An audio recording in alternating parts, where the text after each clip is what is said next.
A chilling airspace confrontation unfolded in the heart of Europe. Donald Trump seems to be on a path to punish US allies in Europe for not helping him during the Iran war. EU nation Austria now made a stunning accusation against its ally, the United States.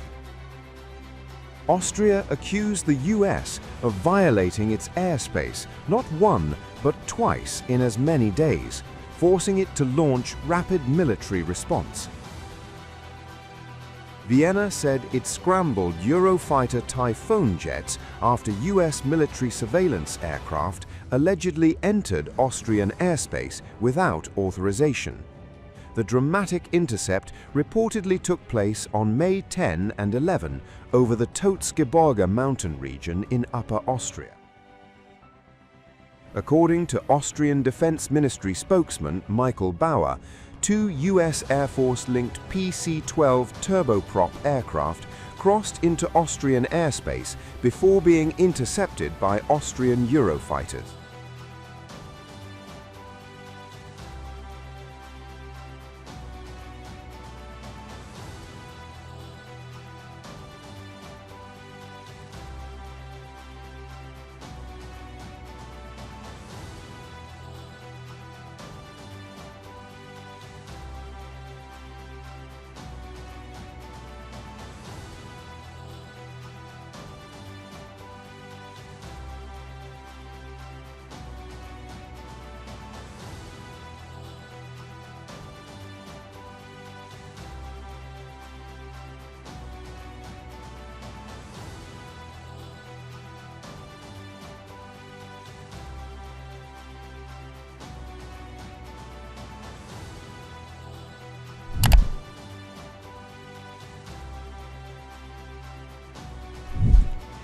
Perpecahan antara Eropa dan Amerika Serikat belum menunjukkan tanda-tanda mereda. Jika kamu sudah menonton cuplikan video tadi, militer Austria secara berani mencegat pesawat mata-mata Amerika Serikat yang berusaha menerobos masuk kawasan udaranya. Bukan hanya kecaman dari bibir, militer Austria bakal menembak jatuh pesawat tersebut apabila Amerika Serikat tidak mendengarkan instruksi dari Wina. Ketegangan antara Wina dan Washington semakin memanaskan konflik Eropa dan Amerika Serikat yang justru semakin mengkhawatirkan. Donald Trump memang sedang gencar-gencarnya menghukum para sekutunya karena tidak mau membantu dalam perang melawan Iran. Terutama Austria yang pada saat perang bergejolak selalu menolak penggunaan kawasan udaranya untuk dilintasi pesawat tempur Amerika Serikat.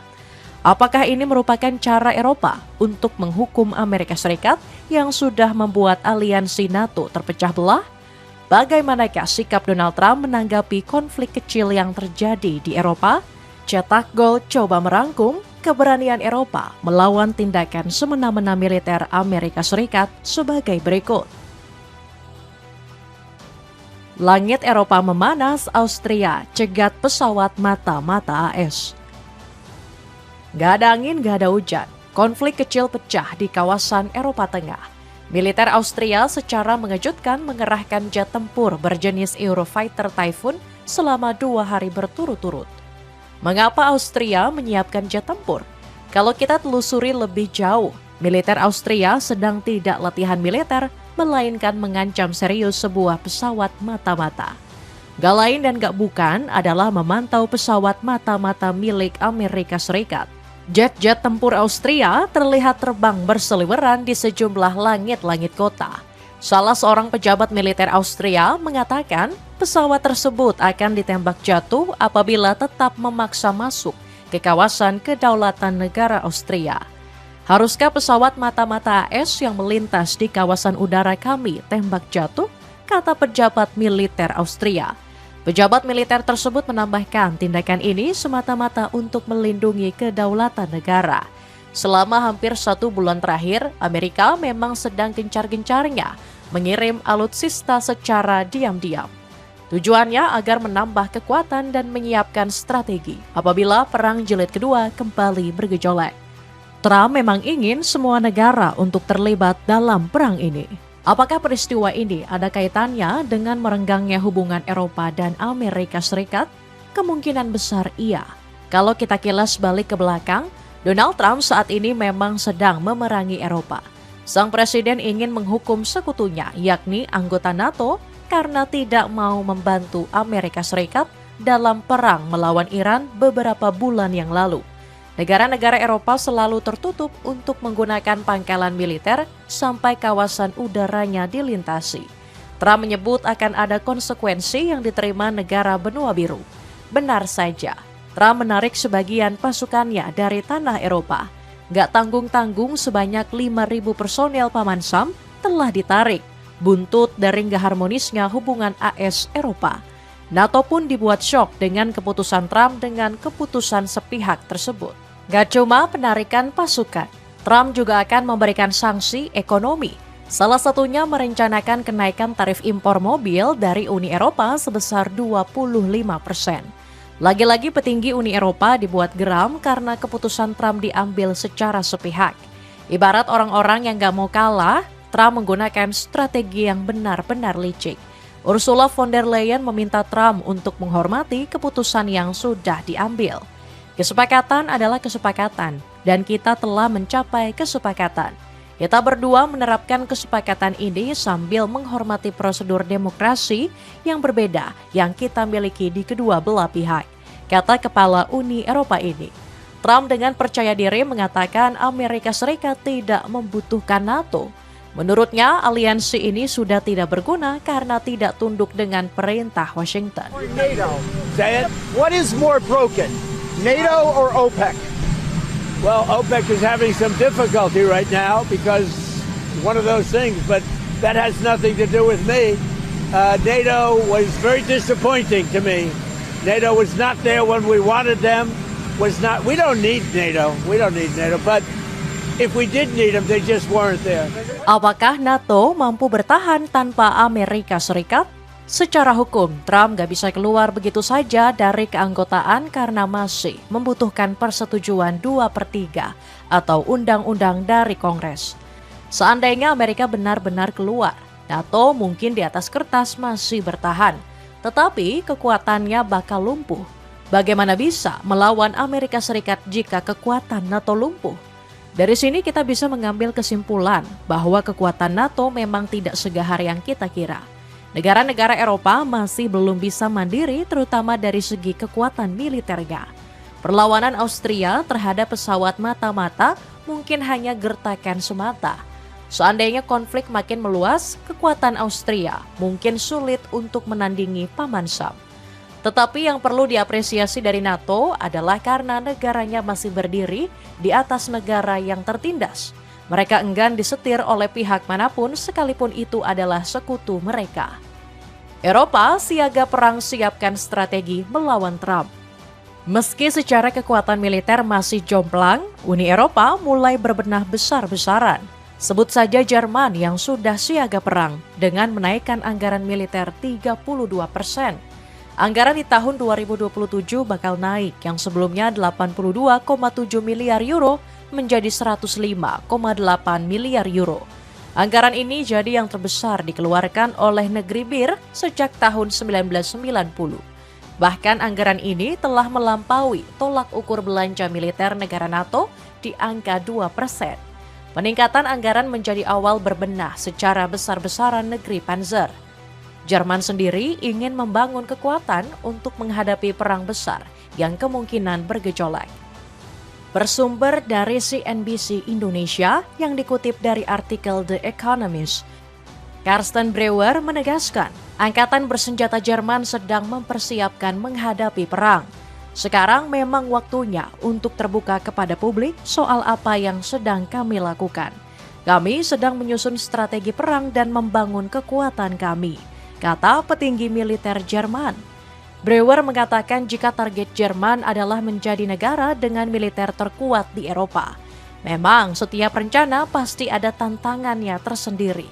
Breuer mengungkapkan tantangan Jerman adalah membenahi sistem pengadaan militer yang terkesan lambat dan rumit.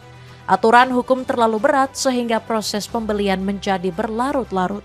Emmanuel Macron seolah setuju dengan rencana Jerman yang ingin memperkuat militer mereka.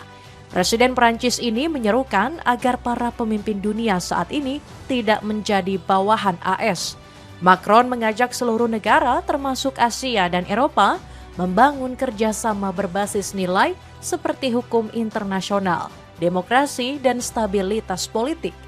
Menurutnya, pendekatan ini penting agar negara-negara tidak hanya menjadi pengikut dalam rivalitas terbesar. Ursula von der Leyen menyatakan era tatanan dunia barat telah berakhir. Penyebabnya siapa lagi kalau bukan karena ulah Presiden Amerika Serikat Donald Trump. Presiden Komisi Eropa ini menyebut tantangan geopolitik global semakin kompleks. Barat seperti yang kita kenal selama ini tidak lagi memainkan peran penting. Saat ini Eropa lebih fokus memainkan peran aktif dalam membentuk tatanan dunia baru, kata Ursula. Pecahnya hubungan antara Eropa dan Amerika bisa kita lihat dari perbedaan visi dan misi. Sebut saja Inggris yang berpegang teguh pada multilateralisme dan patuh pada aturan internasional. Sementara Amerika di bawah kepemimpinan Trump cenderung unilateral dan transaksional. Publik Amerika dan Inggris merasa kecewa satu sama lain.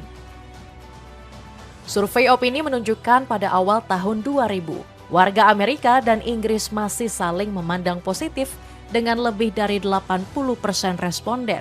Namun dalam 5 tahun terakhir, tingkat persetujuan warga Amerika terhadap Inggris turun menjadi 76%. Pandangan ini memburuk lebih bertahap dan hanya menyisakan 34% saja.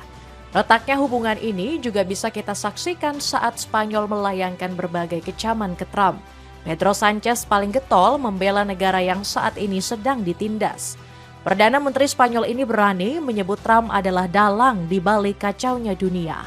Pernyataan dan kecaman-kecaman dari Eropa bisa kita katakan sebagai langkah yang berani. Biasanya Trump yang gak senang akan terus memberikan tekanan hebat. Layaknya sebagai raja dunia, Trump bisa bebas memberikan sanksi baik berupa ekonomi maupun konsekuensi lain. Yang paling terburuk adalah invasi besar-besaran seperti yang dilakukannya pada Iran dan Venezuela. Lalu seberapa tahankah negara-negara benua biru menghadapi tekanan dari Trump? Apakah negara-negara Eropa bakal menuruti perintah Washington atau terus melawan? Jawabannya bisa kita saksikan dari pernyataan Menteri Pertahanan Jerman Boris Pistorius. Boris mengejek jika kekuatan Amerika tidak sekuat yang dibayangkan. Saat itu dia menyindir armada-armada tempur Paman Sam yang hangus tak berbekas diserang Iran. Ini bukan perang kami tidak memulainya. Apa yang diharapkan Trump dari segelintir kapal fregat Eropa yang tidak mampu dilakukan oleh Angkatan Laut AS yang begitu kuat, kata Boris Pistorius. Sepatu sneakers dari brand Keeping kini ada diskon 58%. Buruan cek linknya untuk dapatkan harga termurah. Sama-sama mulai mendekati China. Kita semua sudah tahu bahwa Donald Trump sedang melawat ke Beijing. Pertemuan dengan Xi Jinping membahas soal penguatan kerjasama di bidang perdagangan maupun teknologi. Jauh sebelum itu, sejumlah negara-negara Eropa juga sudah melakukan pertemuan. Di awal tahun kemarin, Keir Starmer mengunjungi Beijing menemui Xi Jinping. Sama seperti Trump, pertemuan keduanya membahas soal penguatan kerjasama perdagangan. Mengapa negara-negara Eropa dan Amerika Serikat saling berebut untuk merebut hati Xi Jinping? Bukankah mereka semua merupakan lawan dan sedang berperang dalam segi ekonomi? Usut punya usut, Trump dan negara-negara Eropa lainnya membidik China sebagai kekuatan pasar global baru. Gak cuma itu, China juga dianggap bisa memberikan stabilitas geopolitik yang memanas. Pendekatan AS dan Eropa ke China bukan tanda bahwa mereka setuju dengan kebijakan Beijing, melainkan sebuah kebijakan pragmatis untuk menyeimbangkan dua hal yang kontradiktif. Salah satunya adalah menjaga keamanan nasional dan nilai-nilai demokrasi. Eropa nggak menganggap Amerika Serikat sebagai pelindung dari memanasnya tensi geopolitik. Kalau dulu perang sebagai alat jual beli senjata tidak berlaku di era sekarang. Ketergantungan ekonomi justru menjadi senjata utama untuk menjatuhkan kekuatan suatu negara. Ketidakstabilan ini memicu tren nearshoring atau friendshoring, di mana negara-negara hanya mau berdagang dengan teman ideologis mereka yang pada akhirnya bisa memecah pasar. Perang juga nggak hanya sebagai ajang gagah-gagahan seberapa canggih alat tempur mereka, melainkan perang saat ini adalah seberapa efisien dan murah alutsista yang sedang disiapkan. Cina sendiri sangat dikenal handal dalam membuat peralatan tempur dengan harga murah. Drone-drone murah dan serangan cyber mampu melumpuhkan negara dalam hitungan jam. Dunia saat ini sedang mencari titik keseimbangan baru. Sayangnya saat proses pencarian terjadi gesekan dan diwarnai dengan peperangan yang membuat ketidakpastian keamanan. Hal yang paling mengkhawatirkan dari ketidakstabilan saat ini adalah lunturnya norma-norma pembatasan senjata nuklir. Untuk pertama kalinya, ancaman penggunaan senjata nuklir semakin masif. Ini menurunkan ambang batas psikologis global terhadap senjata pemusnah massal ini. Sejumlah negara juga sedang berlomba-lomba membuat senjata nuklir paling mematikan. Sebut saja China yang sedang memperluas nuklirnya. Sementara Amerika Serikat dan Rusia mulai meninggalkan perjanjian pengendalian senjata seperti New START. Tanpa pengawasan internasional, dunia menjadi tempat yang jauh lebih berbahaya. Ketidakstabilan juga tidak hanya terjadi di medan perang fisik, melainkan juga di ruang digital. Geopolitik sekarang melibatkan manipulasi persepsi publik melalui disinformasi yang didukung oleh AI. Negara saingan sering menggunakan media sosial untuk memperdamai perpecahan internal. Jika sebuah negara tidak stabil di dalam negeri, mereka akan bisa bertindak kuat dalam diplomasi luar negeri. Paket bundling dari celana chino size jumbo dapatkan 3 pieces mulai dari 80 ribuan saja. Cek linknya di bawah ini. Itulah ulasan keberanian Eropa melawan tindakan semena-mena militer Amerika Serikat. Bagaimanakah pendapatmu? Apakah Eropa sudah tidak bisa disetir oleh kebijakan-kebijakan nyeleneh dari Donald Trump? Coba tulis pendapatmu di kolom komentar di bawah ini.